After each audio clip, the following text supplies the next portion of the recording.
Gracias.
Hirabai Charanaravan Bhaktivedanta Swami Sri Prabhupada Ki Jai, Nanda Koti Vaishnavin Ki Jai, Swami Founder Sharif, Divine Grace of Prabhupada Ki Jai, Namaste Sri Haridas Thakur Ki Jai, Samagata Bhaktivedanta Ki Jai, Harinam Sankirtan Ki Jai, Ramtarasi Bhagavatam Ki Jai, Sagnify Holy Kitananda, all grace is some of the all grace to be some of the all that is to Sri Guru, to Sri Gauranga, all that is to Sri Prabhupada. Om Agyan Tirasya Yanandana Saraya Chaksur Yena Tasmai Shri Sri Chaitanya Namo Swaminam Jena Bhutale Swayam Rupa Gadamahyam Prata Kisam Namo Vishnupadaya Krishna Vishaya Bhutale Srimate Bhaktivedanta Swami Namaste Saraswati Devi Gauravani Prasade Devishesha Shingyavani Pravashya Shastani Jaya Shri Krishna Chaitanya Prabhu Nityananda Shri Advaita Gadadhara Srivasadi Gaura Hare Krishna, Krishna Krishna, Hare Hare, Hare Rama, Rama Rama. Everyone follows English? Those who may not be merciful upon those who cannot follow English and they summarize people. They can sit together and somehow.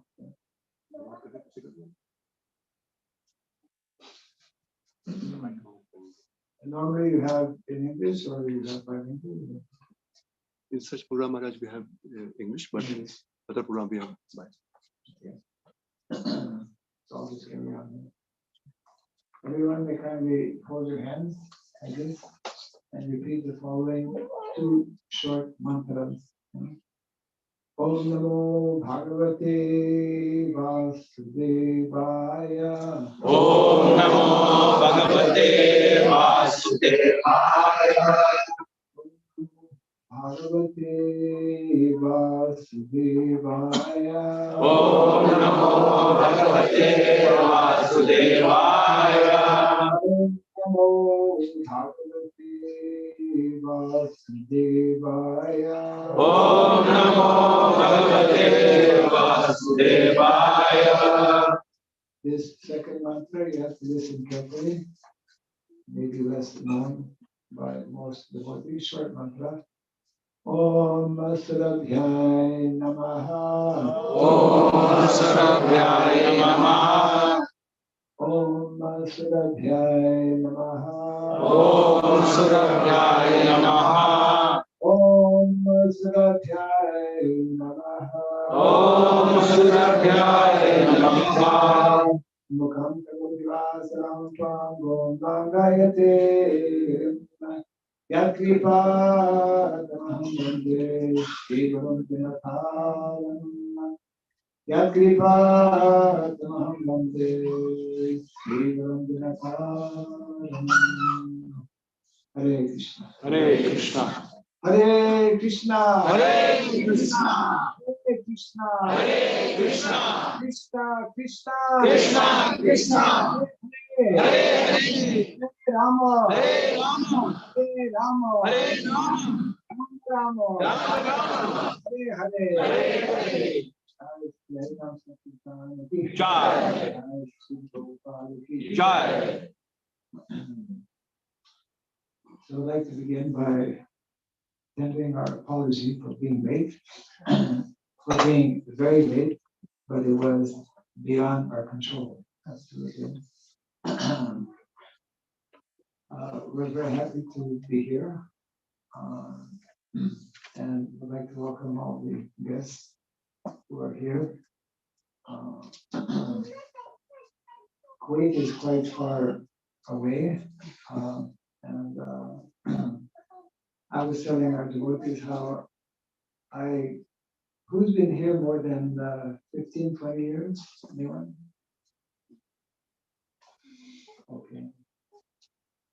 I was telling our devotees that because you've been here 14, you were telling me, that I was here something like maybe 15 or more years before. But now, because there are quite a few countries, I might have been on another place actually. If no one remembers that I was here, then I was here. Because I don't think it goes beyond 20 years, but it is quite a long time. But in any event, all of you are very fortunate. Anyone who actually gets the opportunity to come in contact with this knowledge, Vedic knowledge, this process, especially of devotional service. Many people actually come in contact with Vedic knowledge. Still, it's a very small minority of people, as Krishna explained in the Bhagavad Gita. Manushanam sahasreshu kaschijati sthitari. Out of many thousands and thousands of men or people, one might take interest in transcendental subject matters, but it is only very few who actually are fortunate to come to that position or point of understanding Vasudeva Sanghamiti Samahatma Sudolava, as Krishna explained in the Bhagavad Gita. In the last, maybe 10 days, I've been in a few, in the Gulf countries, meeting with devotees, having different programs. And in Krishna consciousness, there are many topics to discuss, actually.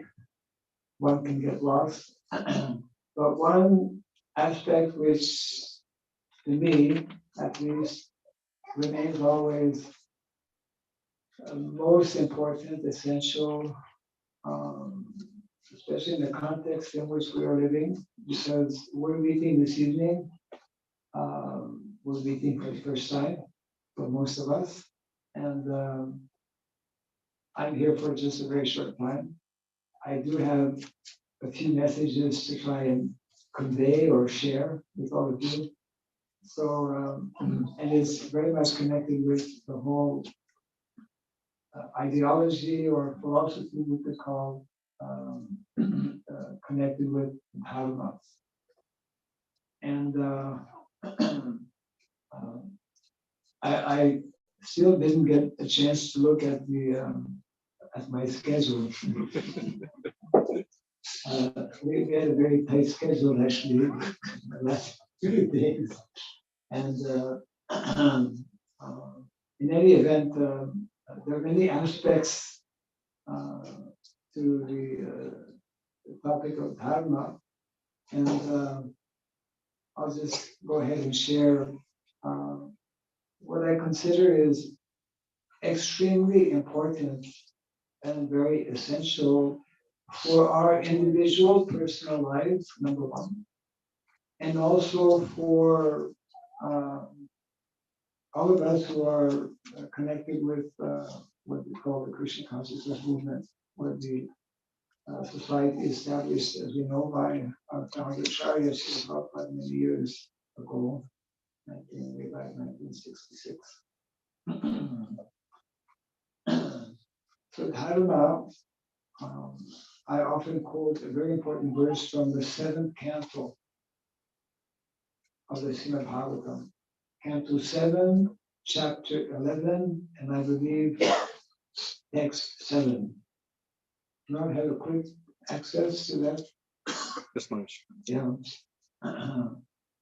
The verse goes like, It begins with Dharma. Mulam. Dharma mulam hi bhagavan sarvavida harihi smritam sat vidam rajan yena satma prasidhiti. This is in the context of one fine day, Narada Muni. As we know, Narada Muni, he is the, Prabhupada refers to him as the transcendental spaceman, always traveling, and because he was cursed to not be at one place more than 3 days by Daksha, that's a whole other story. He very much welcomed that curse also, because personalities like Narada Muni, they are meant to travel. So he was visiting Yudhishthira Maharaj. This is nicely explained in the beginning of the 11th chapter. And before I forget it, I highly, very highly and strongly recommend to those who are householders, and how many here are householders? Yeah, probably the majority, yeah.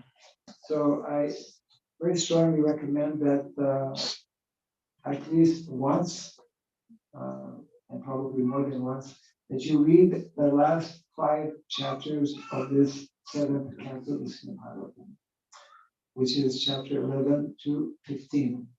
So in this 11th chapter, the beginning, which is called the Perfect Society for Social Division, Narada Muni in the very beginning gives this, you could say, definition or explanation of Dharma. How Dharma mulam hi Bhagavan, the essence of Dharma is to know Bhagavan,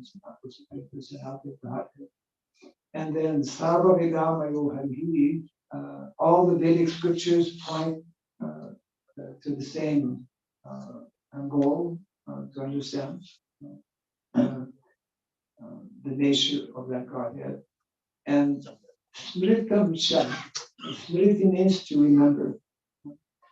We should, those who are devotees, those who are aspiring to advance in transcendental knowledge, Narada Muni recommends that we should make an effort every day to remember, to think about, to meditate upon what is Dharma, and what are the different facets or aspects of Dharma.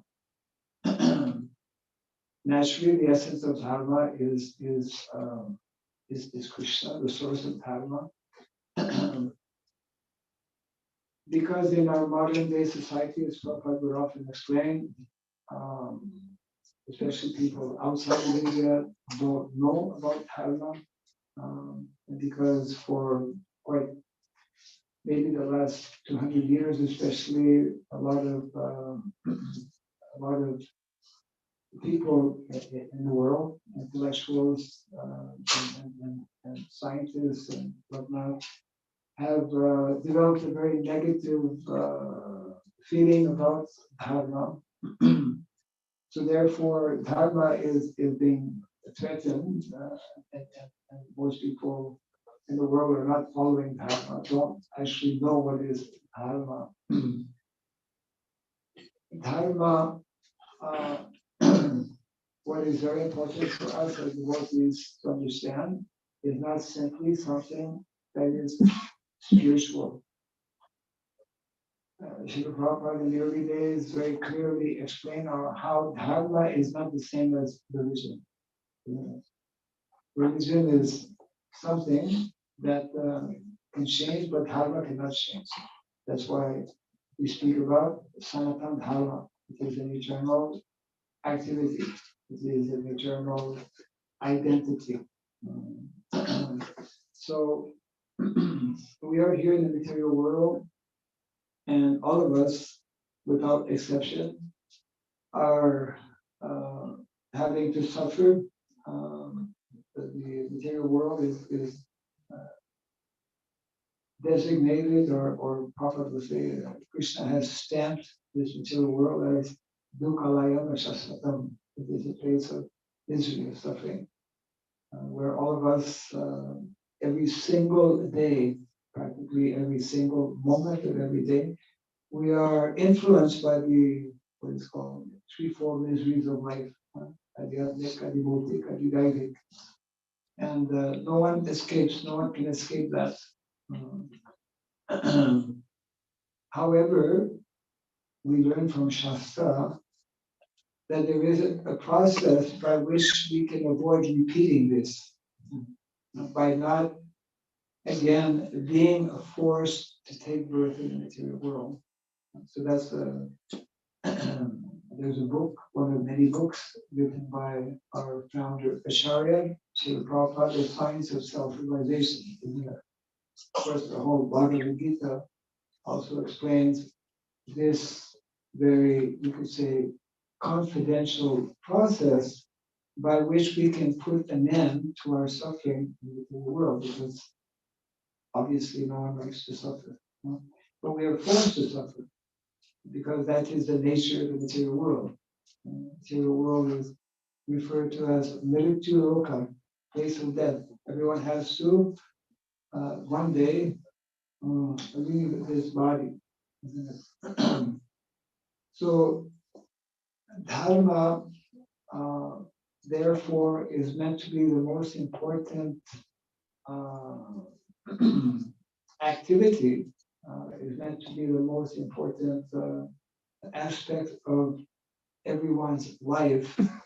And the more we understand about dharma, we will be able to mold our lives around our basic principles that govern the whole concept of dharma. So this evening, I just want to make a difference between, this is explained by our acharyas, regarding spiritual dharma and material dharma. It's called Swadharma. Anyone here a Sanskrit scholar or studying, who has studied? Yeah? Okay, there you go. Right, okay. You're studying still? Huh? Or already graduated? So what is the meaning of Swadharma? Swadharma. Ah, yes, you're both studying, huh? Only Swadharma means what is original. What is our original dharma? So there's material Swadharma and spiritual Swadharma. Naturally, all of us, as anyone who's been practicing Krishna, what we call Krishna consciousness, especially, has a good understanding, a more clear understanding of what is our spiritual Swadharma. And what is a verse that explains, a short verse, very well-known verse that explains what is our spiritual Swadharma? Anyone would like to venture? We say, yes, you hit it on the nail. Yeah. Jivera Swarup Hoy Krishna Nijadas, the eternal Swarup. Swarup means which has to do with our original form. The Swarup, or the form or identity of the Jiva, Jivera Swarupa Hoy, Krishna Nijadas, the eternal servants of Krishna. So that actually is everyone's spiritual dharma, spiritual Swadharma. Now, if I ask, what is our material Swadharma? I have to think maybe a little bit more. What is our material Swadharma? Anyone would like to not speculate, but we should not speculate. What is our material Swadharma? Nishkama Karma Yoga. Karma Yoga? Karma Yoga, no. Not the answer I'm looking for. But karma is there. Activity, or karma, Krishna explained in the Bhagavad Gita, different types of karma. Ahead begin. Karma, akarma, vikarma. But no, I'm referring to what is explained also in the Bhagavad Gita and the Srimad Bhagavatam. The material swadharma for all living entities is varnashrama dharma. Varnashrama dharma. The scientific system created by Krishna himself based on what is called the varnas and ashramas. And as devotees, as practicing devotees, as aspiring Vaishnavas, because Prabhupada mentioned this, it's not so, we should not be so quick to say that we are Vaishnavas. It is not so easy to be actually a Vaishnava. We are endeavoring to become Vaishnavas.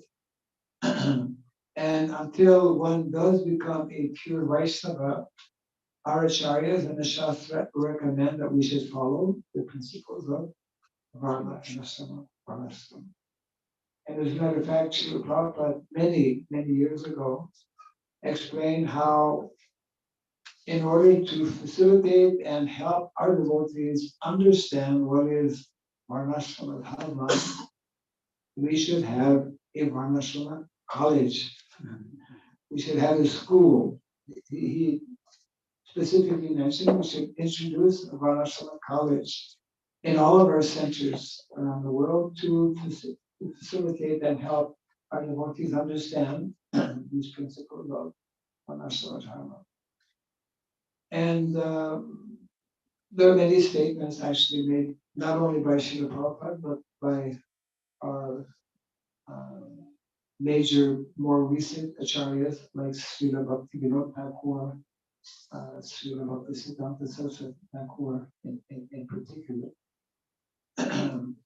So in other words, one of the points I'd like to explain or to stress is that without, like modern day society, general people who are not practicing Krishna consciousness, they don't understand about spiritual swadharma, and also they don't understand about material swadharma. And therefore, society is in a very bad shape. It is in very,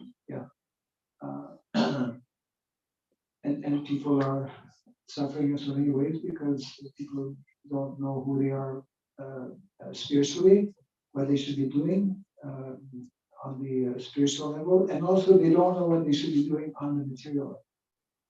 Now, coming to devotees, devotee communities, or devotees within the Krishna consciousness movement, naturally, majority of devotees know this verse, Krishna Titadas, although we have more, I would say, knowledge or information about the spiritual aspect. We know that there are 9 processes of devotional service, beginning with Shravanam, Kirtanam, etc. And we know so many things. Actually, anyone who reads the Nectar of Devotion, Nectar of Devotion is one of the 4 major books of knowledge given to us by our acharyas.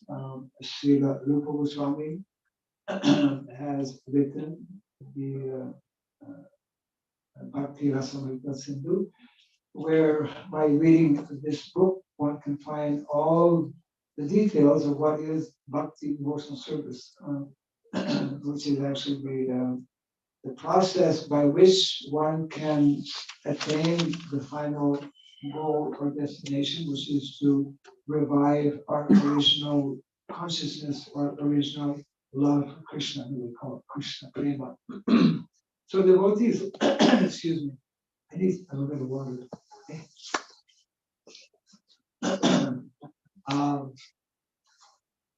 Most devotees, anyone who reads,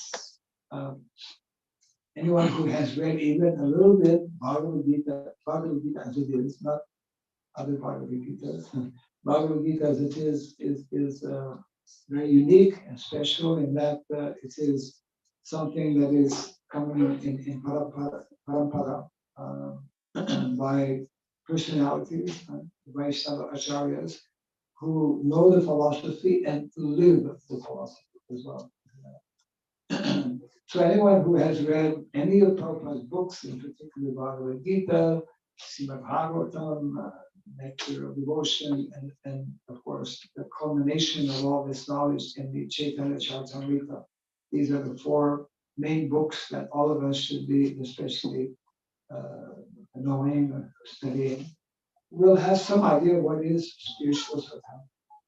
But very few, unfortunately, very few of our devotees have a clear understanding of what is meant to be our material sadhana. And this is a major problem, not only in general society, but also amongst our devotee society. And should always some issue. It means that without having a proper understanding of both of these dimensions of dharma, we tend to create an imbalance in our life and within society as well. It's very important, yeah. It's very important to know these two dimensions of dharma, and it's very important to balance our lives, to arrange our lives in such a way that we will follow the basic principles that are given in these two aspects of dharma. Now we are very fortunate because our founder Acharya Srila Prabhupada spoke extensively about both. Somehow or other, difficult to understand why, but somehow or other, we are less familiar with and have less understanding of the material Swadharma aspect of the Krishna conscious philosophy. And where was this? Yeah, actually, some months back when I was in Mayapur, I happened to mention to some devotees who were practicing Krishna consciousness for many years and already initiated also. I happened to mention how Srila Prabhupada actually stated that 50% of my mission is yet to be fulfilled. For him, it was like shocking. What? I never heard this before. 50% of the mission established or started by Srila Prabhupada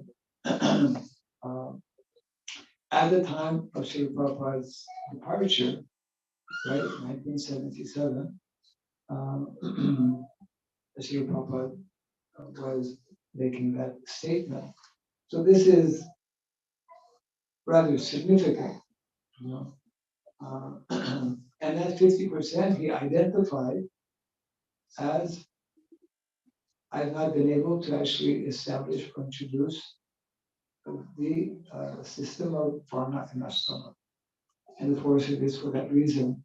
So I just want to get to the point on a few things regarding this material for dharma, because as I mentioned a few minutes ago, although we may not be able to live according to what Shastra is recommending in terms of this material swadharma or nasama dharma, at least we should know what the acharyas are explaining. At least we should know what Shastra is also giving.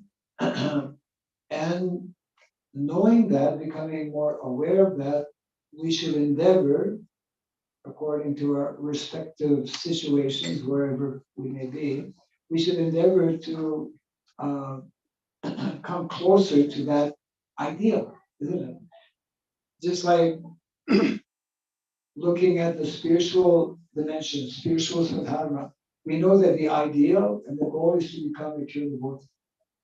Now, if I was to ask, can you kindly raise your hands, those who are pure devotees? I mean, to be a Uttam Adhikari, Paramahamsa, or even if somebody is a Paramahamsa, he won't raise his hand. But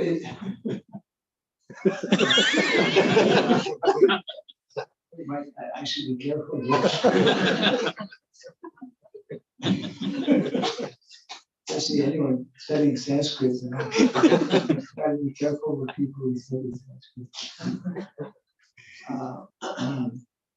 But the Shastra explains how, pure devotees are rare. Even to take up the process of devotional service is that's explained by Srila Goswami in the very beginning of the Nectar Devotion. Pure devotional service is very rarely achieved. It's like the first page, practically. First chapter, anyways. So we know anyone who's been practicing for 1 year, 10 years, 20 years, 50 years. We have devotees who've been practicing more than 50 years now. And probably if we ask those who've been practicing the longer, they will be the first to say how it's not at all easy to attain that perfectional stage. But still is, and even though we, those who have been practicing for some time, we experience, I mean, we understand. Still, we continue to endeavor, isn't it? To strive, because we know that that's the goal, the standard, that's meant to be the norm, because unless we reach that norm, that level, we're stuck here. We're still having to remain in the material world to continue our suffering. So in a similar way, looking at material swadharma, we should know what the goal is. We should know what the standard is meant to be. We should know what is the norm. And regardless of where we may be located or situated, we should endeavor to work towards coming closer and closer. So what is the norm? I'll just mention a few small things. And I know that when I speak sometimes, some aspects of what is the material swadharma, that sometimes my audience becomes a little disturbed. May become disturbed. Warning. I mean, not overly disturbed, but the idea is that we must speak what is given to us in the Shastra. We must speak what is given by our acharyas, etc.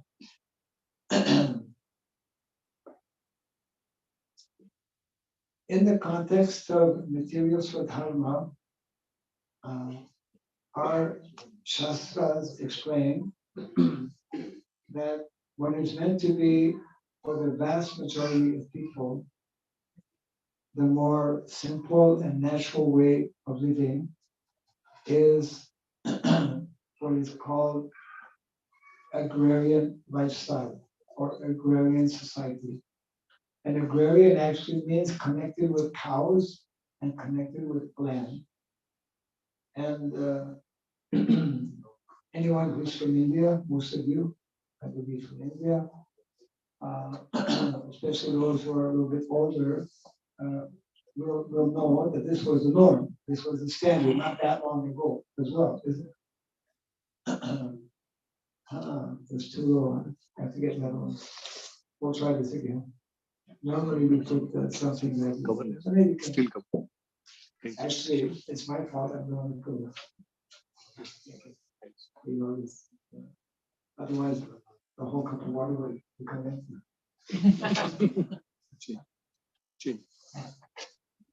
Change the water. Yeah, okay. True. Otherwise, what is the drinking? So, this is a very big subject matter which we cannot cover in the short time that we have this evening. But Srila Prabhupada was very much encouraging all of us. He was encouraging the members of the Krishna consciousness movement to, he was explaining that one of the goals and purposes of our movement is to actually reestablish, to again come back to this norm. One of the many statements made by Srila Prabhupada was that one of the purposes of our Krishna consciousness movement is to bring a complete overhaul in society. Complete overhaul means a complete change. And Prabhupada uses the word to revert. To revert means to come back to the scientific system of Varna and Ashrama. And this has ramifications on all levels, on the political level, on the educational level, on the economic level, and in terms of occupation as well. Now this is the norm. This is the norm. For a cup of water, we found the norm. Until we come to the norm, then there's all kinds of dangers.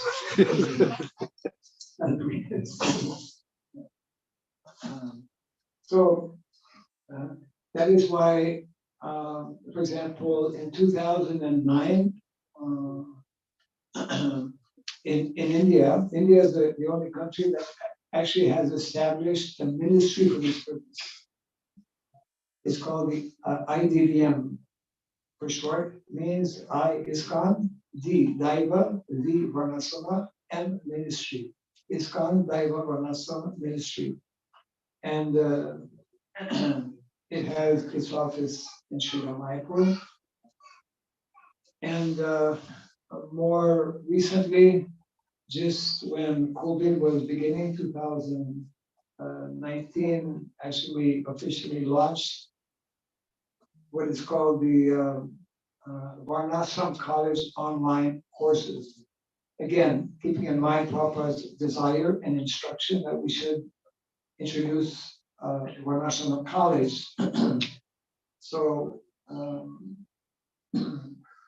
since 2020, so we're on our third year now. We have a number of devotees who are giving courses online on subject matters related to Varnasrama Dharma. And of course, there's so many subjects, practically speaking, all the subjects relate somehow or other.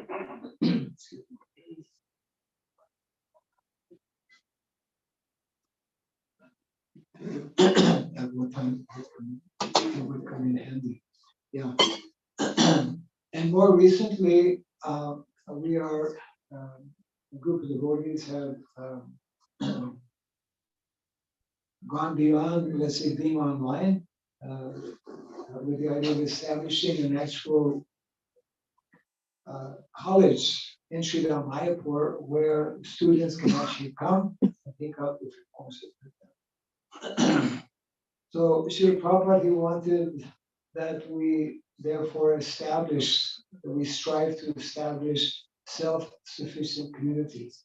The model actually, in the context of Varnasrama Dharma, in the context of materials for Dharma, is the well-known, village lifestyle, which originates from actually Vrindavan.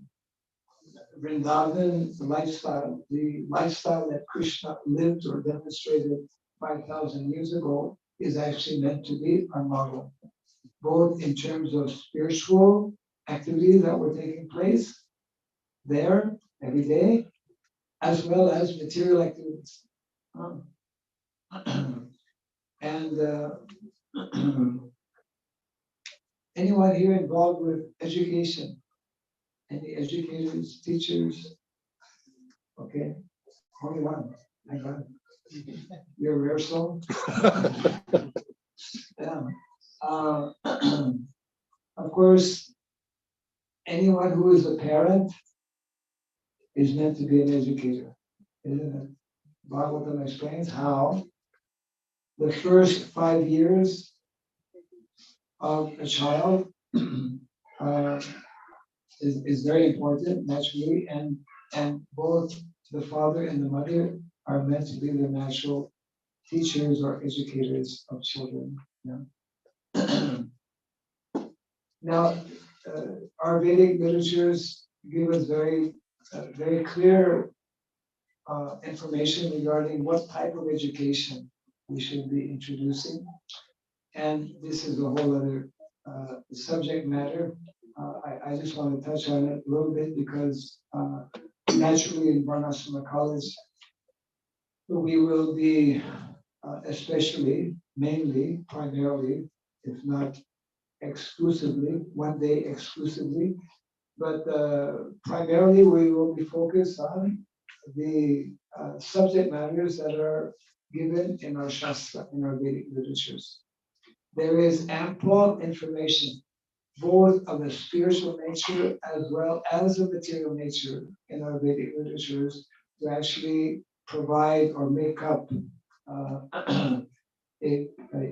curriculum for both Varnashrama college, and of course, so far I have not mentioned Gurukula, but Gurukula is even preliminary, it is before Varnashrama college.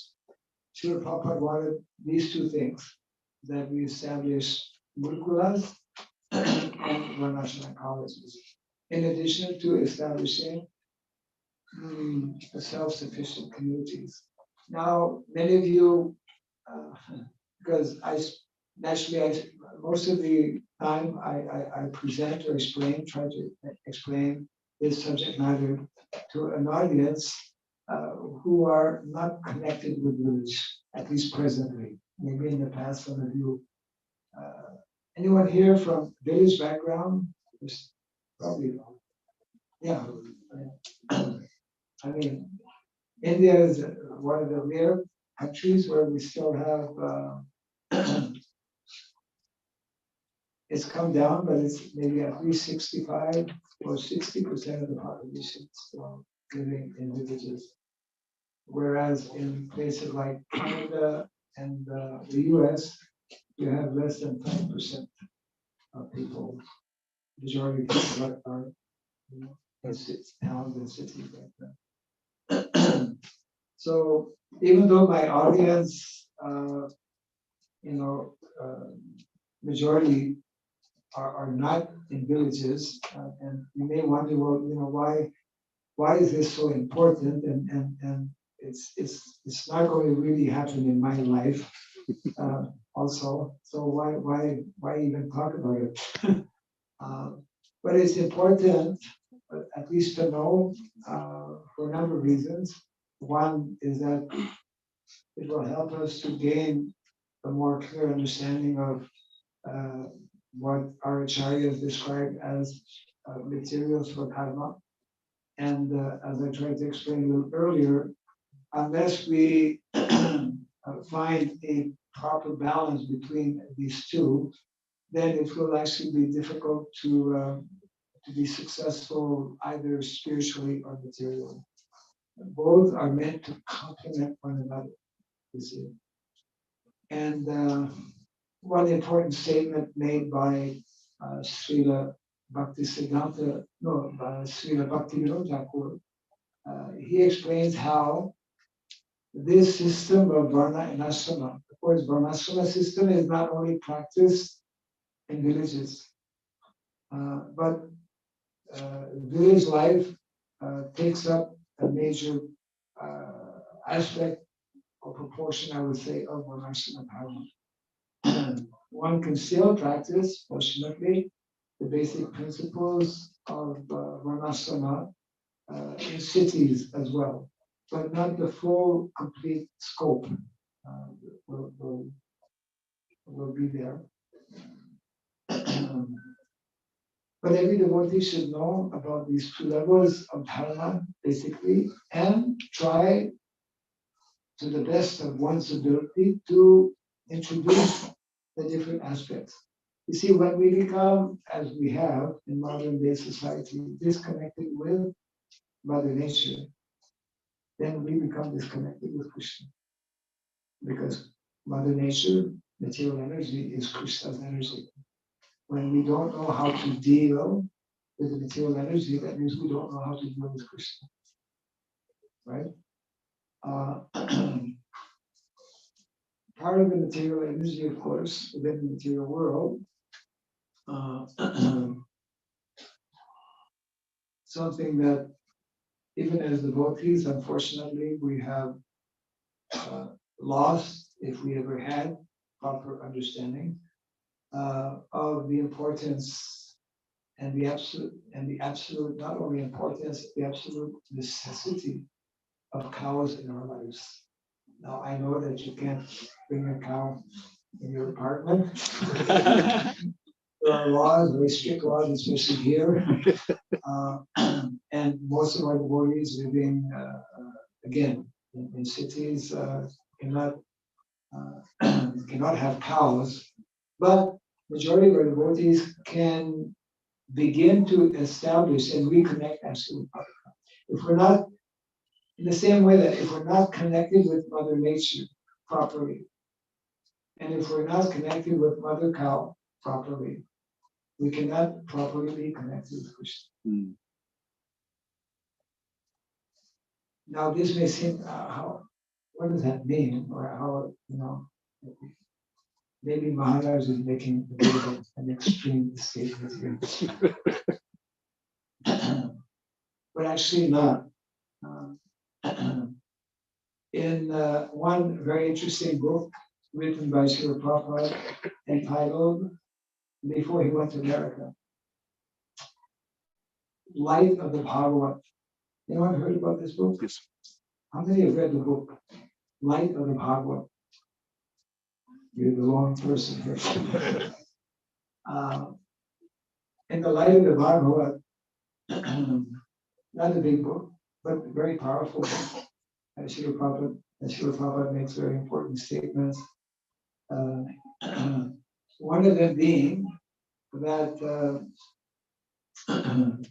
it should be the first business and the first responsibility of responsible human beings to look after the welfare of cows, the protection of cows. In the last in the last century, since the beginning of the 20th century, we have brought about major changes in how we grow food in agriculture. The whole agricultural activity in the world has become more and more mechanized. And we have disconnected the cows from the land, which is actually adharmic, which goes against dharma. And we can see, we should know the results that this has created. As a result of our trying to produce food without the traditional method of having both cows and bulls, I mean, plowing used to be done, is meant also to be done using bullocks. Yeah. Therefore, in the world today, we have created a major crises just because of having done this taken this wrong decision due to ignorance. I mean, it's the situation in the world today. We are we are governed by individuals who are not graduates of Bhakti Shastri, right? Who have not gone to Gurukul, who are not even knowing about Vedic knowledge. Majority of leaders in the world don't know about Bhagavad Gita. Bhagavad Gita, which, as we know, is the basic book of knowledge meant to be studied by everyone, regardless of one's denomination, because it's a book of knowledge. Knowledge is for everyone. It's not belonging to any particular group. So, because of this lack of knowledge, we have introduced so many different policies in the world today that are extremely destructive. So just in the context of economy, agriculture, economy, the science of economy is one of the four Vedic sciences. It's called Chatur Vidya. Chatur Vidya. The whole Vedic education is based on Chatur Vidya. This is what we want to introduce actually, like in Mayapur, in terms of the Varnashram College. And Varnashram College is a whole major topic. I won't get into it very much now. But Prabhupada mentioned Vedic college or Varnashram College is meant for men. I have to be careful here how I will proceed. Varnashram College is meant for men because it is teaching the sciences related to Varnas. And there's another type of education for the Matajis. It's not that we're forgetting about the Matajis. It's not that there's no education for the Matajis, but there's a different type of education. Now, this is something that in our modern day society, as we all know, has since the beginning of the 20th century introduced co-education. Everyone knows what is co-education. Hey, what is co-education? Co-education. Especially those who study Sanskrit.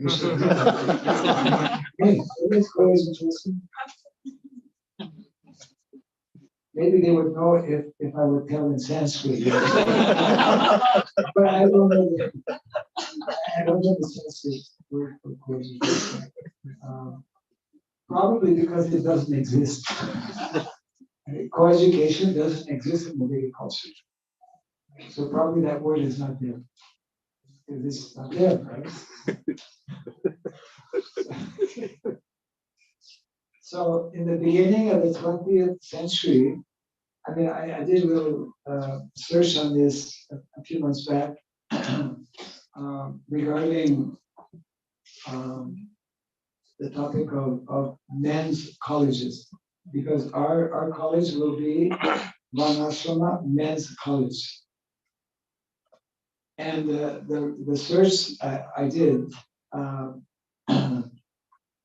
it explained how in America right now, there are only 3 men's colleges and 35 women's colleges. And it explained how before the beginning of the 20th century, there were hundreds, if not, hundreds, possibly thousands of men's colleges and women's colleges. In other words, we have changed the system. We've changed many things in modern society. We've changed the system in terms of education. We have changed the system in terms of farming, as I touched upon.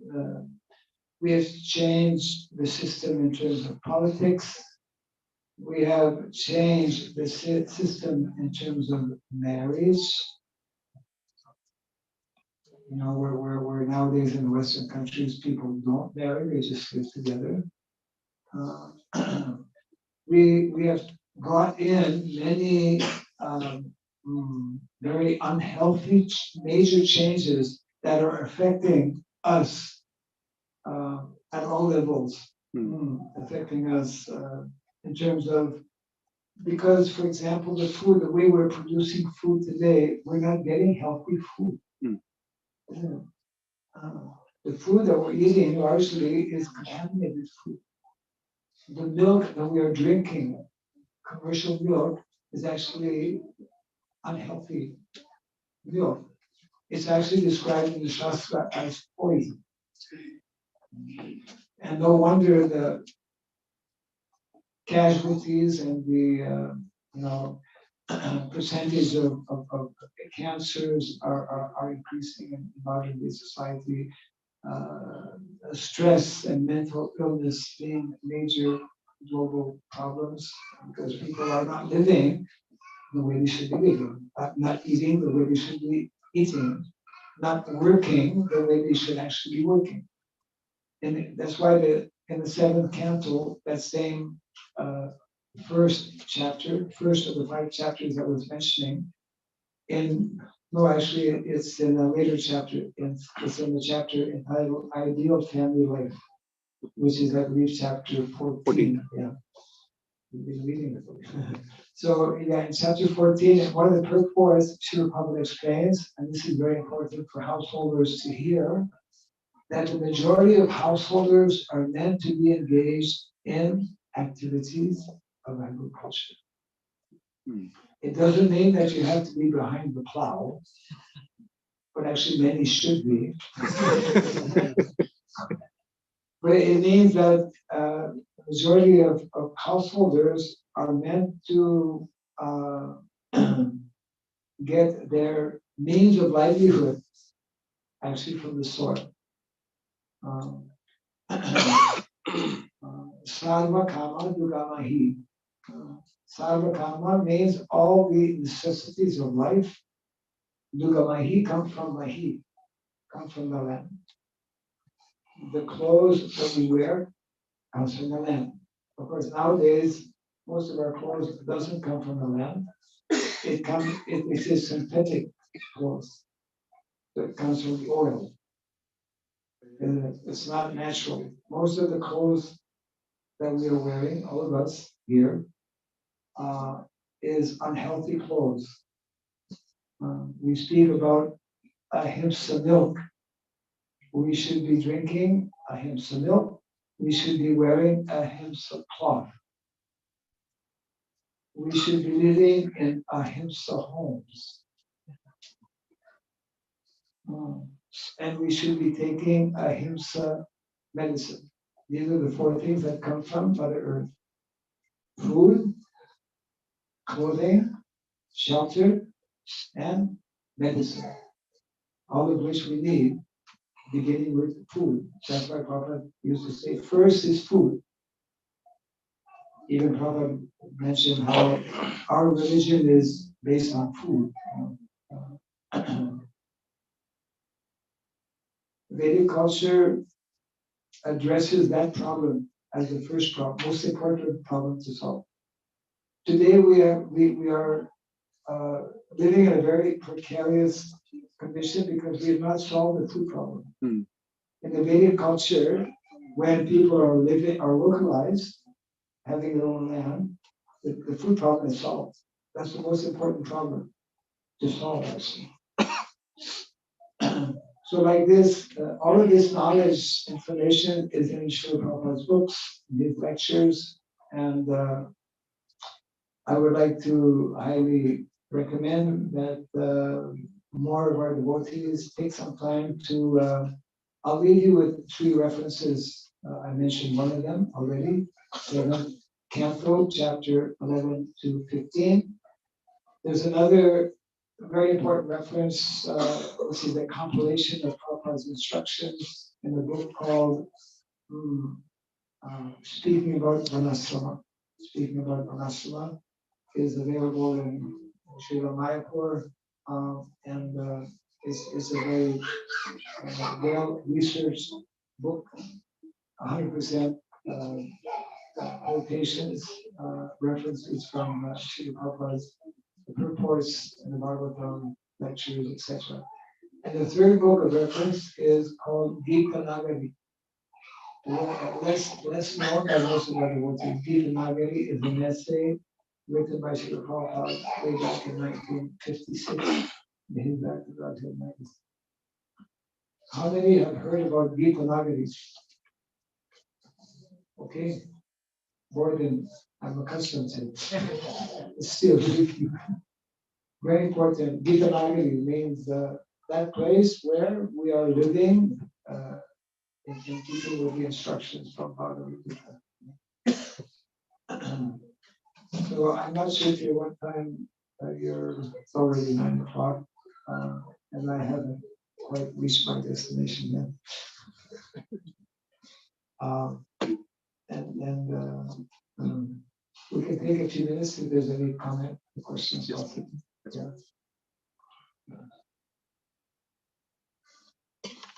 So any question from anyone, please? You have a, It's a wonderful opportunity we have. you have a mic? It's not, it's okay. It's not like a big hall. So whoever does have a question, if you can articulate loudly enough so that most people can hear. Could you explain a little bit the Swadharma in the Varna context? Very good question. Can you explain the occupation, right, in the Varna context? The Varna Yes. There are four. Varna means activity. We could call it profession or job, right? Within this system of Varna and Ashrama, I think all the devotees have the basic understanding of the four natural divisions that are there in terms of occupation. Occupations for Brahmanas, which are the intellectual class within society. Second division within Varna is the Kshatriya, or those who are more inclined to administration and organization of society. The third division is known as the Vaishya, those who are involved with production, primarily production of food, other things as well, but primarily production of food. And those who are not involved in those three divisions, they are known as Shudra. Means they are meant to be assisting in different ways. In other words, there are two types of individuals in any society. Those who are natural leaders, and in order to be effective leaders, they should be qualified leaders. In addition to having this group, and normally the natural leaders are a minority. The other group will be the natural followers. But they also need to have qualities, or they need to have qualification. Now, within these four, there are many subdivisions. There are many professions within, for example, Brahmanas. Some Brahmanas will be more active in terms of teaching. Some Brahmanas will be more active in terms of performing yajna, sacrifice. Some Brahmanas will be more active in terms of teaching. Some Brahmanas will be architects. Some Brahmanas will be doctors, because the profession of being a doctor is a Brahminical activity, you see. So like this, within these four broad divisions, there are many subdivisions, and those are more easily understood and more easily applied or followed when we live the more natural lifestyle.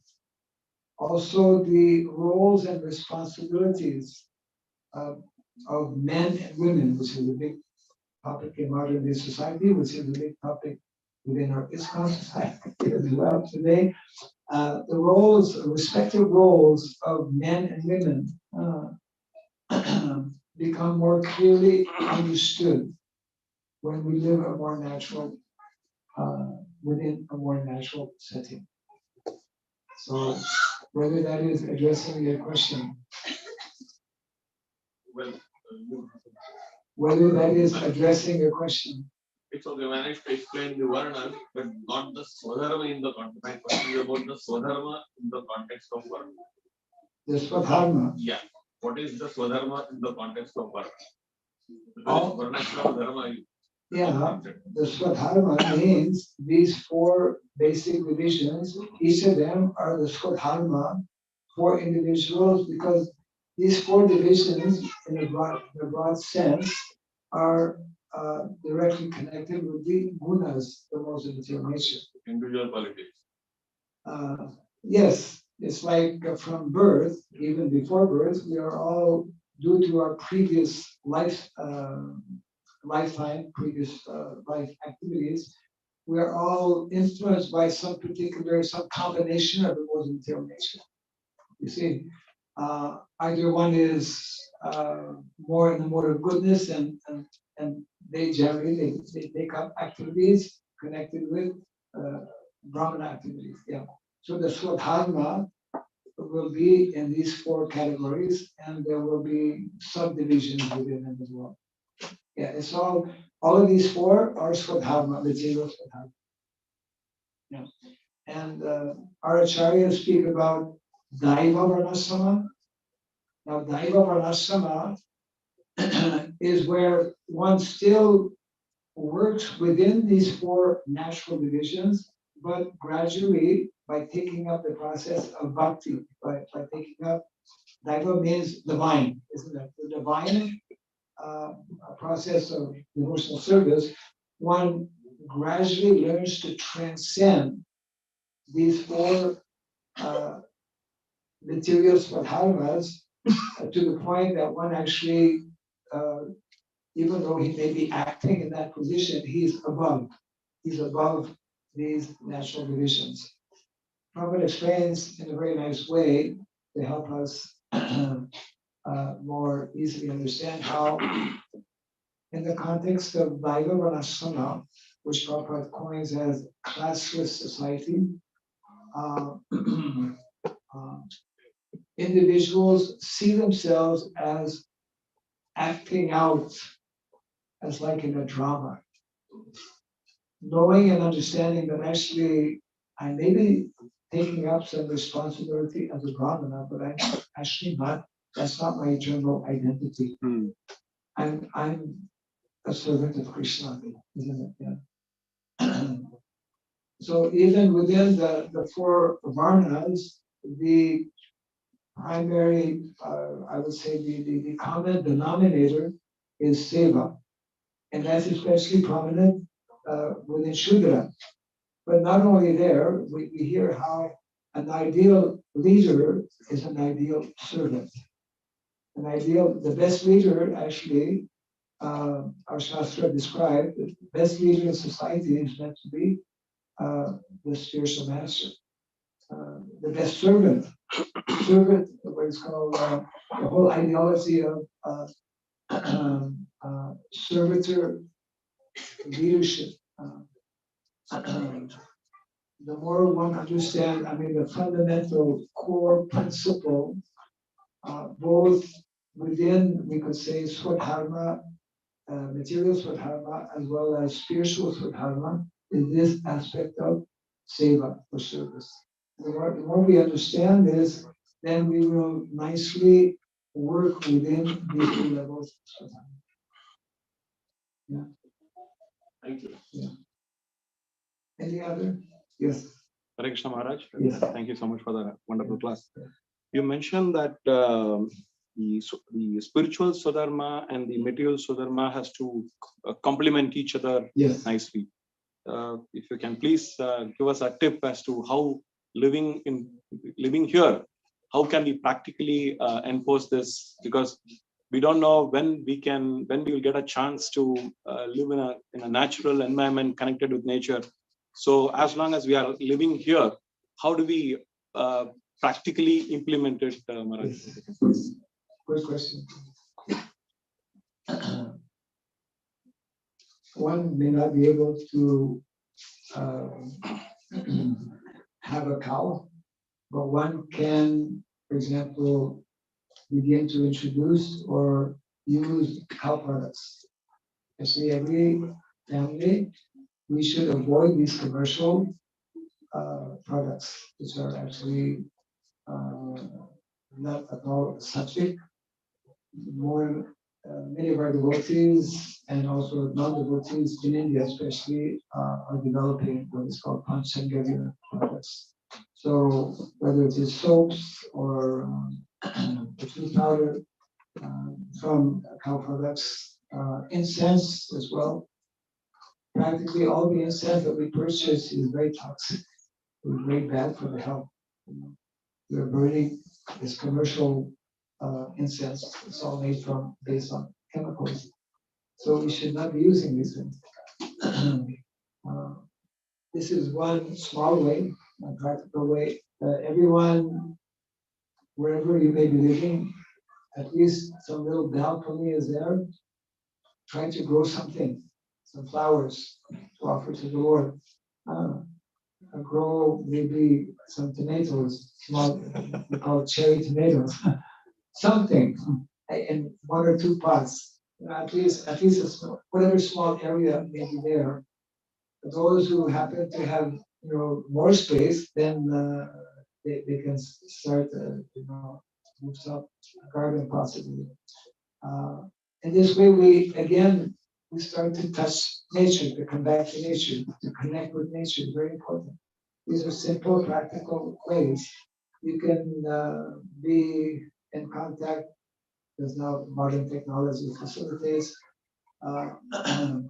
We have started in some of our devotees, one devotee in particular, in Qatar, along with one of our communities in South India. They started to offer Go Puja, online Go Puja. Everything online these days. So, or if you can connect with some Goshala, and in different ways, somehow see how these two aspects of cows and land, how it can become more of an integral part of your life.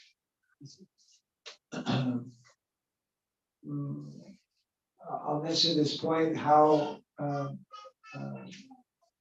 grandfather Bhishmadev speaks about 3 gifts given to mankind, which, if properly nurtured, cared for, and protected, can help us achieve the goal of life, can help us both materially as well as spiritually. And the first one, the cows. We should somehow or other can have cows on your altar. You can become more. Whole idea is actually to become more cow conscious. To become more cow conscious means to become more Krishna conscious. Yeah. Because Krishna every day meditates on his cows. Krishna every day worships his cows. So at least if we can do it once a month, Krishna does it every day. Once a month is a good beginning. So we have in Indonesia, we started this quite some years back, and every month in about 30 different places we have devotees offering Go Puja on Go Purnima. We have we have a website. We have some groups as well where devotees share photos and activities, especially when they perform Go Puja on Purnima. They share the pictures. So this is like encouraging devotees to become inspired, etc. So yes, most of our devotees are not able to just relocate in a village. Although on the long run, we should be aiming for that. Modern, Prabhupada made heavy statements. One of the statements that he made was that modern civilization, our scholars will listen to me, modern civilization is a doomed civilization. What? Doomed is a doomed civilization. Modern civilization, I'm just using Prabhupada's own words, modern civilization is a killing civilization. And therefore, modern civilization will not last. So many empires have come and gone. This modern empire of what we call modernization has started about 200 years ago. It's on the brink of ending. Yes. And therefore, Srila Prabhupada wanted that we not continue gambling our lives away in this very unpredictable scenario. we're not supposed to, it's one of the 4 principles, right? No gambling. So no gambling doesn't mean only playing dice or whatever. But when we depend on a system which is destined to perish, to crumble, it's happening right now, actually, in so many ways, then the Prophet warned us many, many times, just be very cautious, don't overly depend, or don't at all depend on the system that is artificial and that can at any moment come to an end. And it will. And the majority Prophet said, when this happens, that hundreds of thousands of people will come to our farm communities. But unfortunately, we're not ready for that. You know, what happened when COVID hit? I mean, COVID happened so suddenly, and it had like major repercussions all over the world. Fortunately, some of our devotees could get something out of it in terms of, yes, at any time similar type of calamity can happen, and where are we? You know, how to provide for our family members. So we need to give thought to this, and these references that I have given are very important in that it explains more in detail the how and the why and what we can do in our small different ways, so that we are not completely at the mercy of ultimately, in present day context, individuals who don't really are not having our welfare, who don't really care. Vedic culture, we had responsible leaders, not only individuals who were expert in the art of governance, the Raja, but they were also Rishi, Raja Rishi. So one of the goals and the purposes of the Krishna consciousness movement, and that is what we are hoping to introduce as well in our Varnashram College, is a curriculum for creating Kshatriyas. Prabhupada wanted that these four cultures be gradually reintroduced. It's not sufficient to be just having Brahmanas, because Brahmanas are very, very small percentage of society. Majority are actually in the category of Vaishya and Shudra. And of course, unfortunately, we have given a very negative connotation to the word Shudra. But if you read these chapters, especially chapter 11, Narada Muni gives us 9 qualities of Shudra. In other words, it's not at all easy to become a Shudra. To be a good Shudra is very difficult. Two of the 4, what we call, there are 4 qualities, 30 qualities, that's also described in these chapters, chapter 11, 30 qualities of a human being. The first 4 are Satyam, Daya, Tapa, Socham. And of those 4, Shudra should have the quality of Satyam, truthful. He should be truthful. You want to have an honest, truthful servant, right? And Socham, you want to have cleanliness. Who can keep your house clean. So these are very important qualities, and so therefore, anyone within any of the categories of the Varnas, from Brahmana to Shudra, are meant to be actually highly qualified. And society can only, again, many statements are there from our acharyas, that society can only function properly when this system will be in place. Otherwise, it is Vara Sankara, and everyone is engaged in what is called Ublakat. Yeah. Yeah.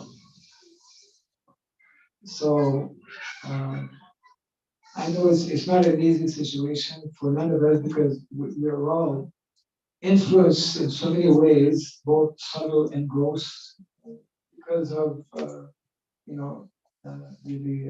situation in Kali Yuga.